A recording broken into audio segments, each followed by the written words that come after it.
الصلاة خير من النوم۔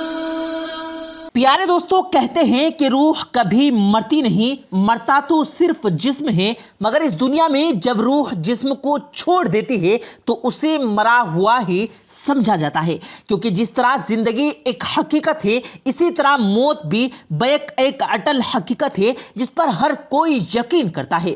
پیارے دوستو، فلموں اور کہانیوں میں یہ بھی دکھایا جاتا ہے کہ جب کسی مرنے والے کی کوئی خواہش ادھوری رہ جائے تو پھر وہ اسے واپس آ کر اسے کسی بھی حال میں پوری کرنے کی کوشش کرتا ہے۔ لیکن میرے دوستو، حقیقی زندگی میں آپ نے ایسا کبھی سنا اور نہ کبھی دیکھا ہوگا، مگر پچھلے دنوں پاکستان میں ہونے والے ایک عجیب و غریب واقعے نے پوری دنیا کو ہلا کر رکھ دیا۔ جب پاکستان میں ایک مردے کو دفناتے ہی وہ مردہ قبر پھاڑ کر باہر نکل آیا، اور اس کے باہر نکلنے کے بعد کیا ہوا یہ آپ خود دیکھیں گے آج کی اس ویڈیو میں، مگر اس کے لیے آپ کو ہمارے ساتھ آخر تک جڑے رہنا ہوگا۔ اور اس واقعے کو جاننے سے پہلے آپ کنفرم کر لیں کہ آپ نے ہمارا چینل سبسکرائب کر رکھا ہے، اور اگر نہیں کیا تو بھی ہمارا چینل سبسکرائب کرتے ہوئے بیل آئیکن پر ضرور کلک کر دیں تاکہ اسی طرح کی اپلوڈ ہونے والی ویڈیوز کا نوٹیفیکیشن آپ کو وقت پر ملتا رہے۔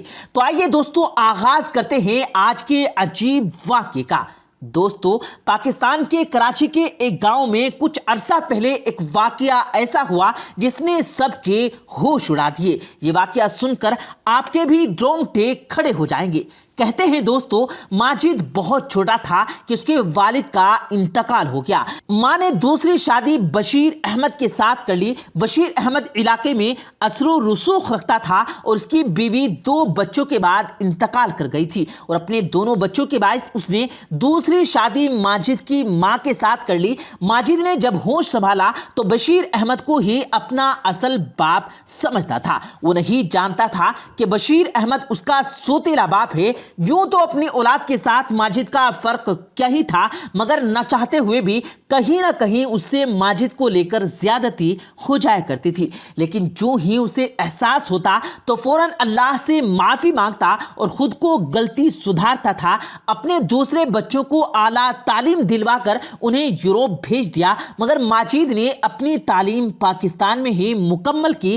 گریجویشن کے بعد اسے معلوم ہوا کہ اس کا باپ سگا نہیں، اور اس کے اصل باپ کے انتقال کے بعد ماں نے بشیر احمد سے دوسری شادی کر لی تھی۔ اسے یہ بات تب پتہ چلی جب اس نے یونیورسٹی میں داخلے کے لیے باپ سے مالی مدد مانگی، تو باپ نے کہا کہ اب تمہیں بڑے ہو چکے ہو اور باقی تعلیم خود ملازمت یا کوئی کام وغیرہ کر کے تم جاری رکھ سکتے ہو۔ تب ماجد نے سوال اٹھایا کہ ابا، باقی بھائیوں پر تو آپ نے دل کھول کر خرچہ کیا اور انہیں باہر کے ملک بھیج دیا، پڑھایا اور ان کی شادیاں کروائی، اور ابھی تک ان کی مدد کرتے ہیں، تو مجھ سے یہ ناانصافی کیوں؟ تب بشیر تو ماجد کے سوال کا جواب نہ دے پایا، مگر ماں کو جب اس نے ایسا بولا تو اسے بتانا پڑا کہ بشیر کا اتنا احسان ہی بہت ہے کہ اب تک اس نے تمہیں کسی چیز کی کمی نہیں آنے دی اور تمہارا خیال رکھا ہے۔ اب اگر اس کے کاروباری حالات اچھے نہیں ہیں تو بیٹا اب تمہیں اس بات کو سمجھنا چاہیے۔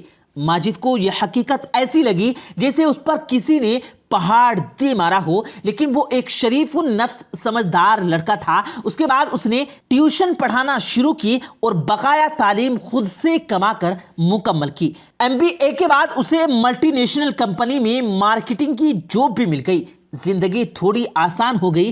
جاب کے بعد اس نے چاہا کہ ماں کو اپنے ساتھ شہر لے جائے، لیکن ماں ایک سادہ عورت، شوہر کی خدمت گزار اور فرما بردار عورت تھی۔ وہ اپنے شوہر کو چھوڑ کر بیٹے کے ساتھ نہیں جا سکتی تھی، لیکن وہ اپنے بیٹے کو ہمیشہ خوش دیکھنا چاہتی تھی۔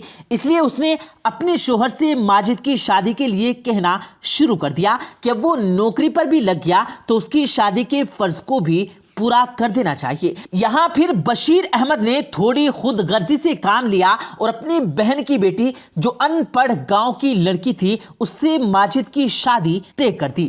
ماجد نے ماں سے بہت کہا کہ یہ ظلم ہے، مگر اس کی ماں نے کہا کہ وہ اپنے شوہر کے خلاف نہیں جا سکتی اور اسے بھی احسان مند رہ کر اپنے باپ کے ہر فیصلے کا مان رکھنا ہوگا۔ بہرحال ساتھیوں، چاروں ناچار ماجد کو یہ شادی کرنی پڑی۔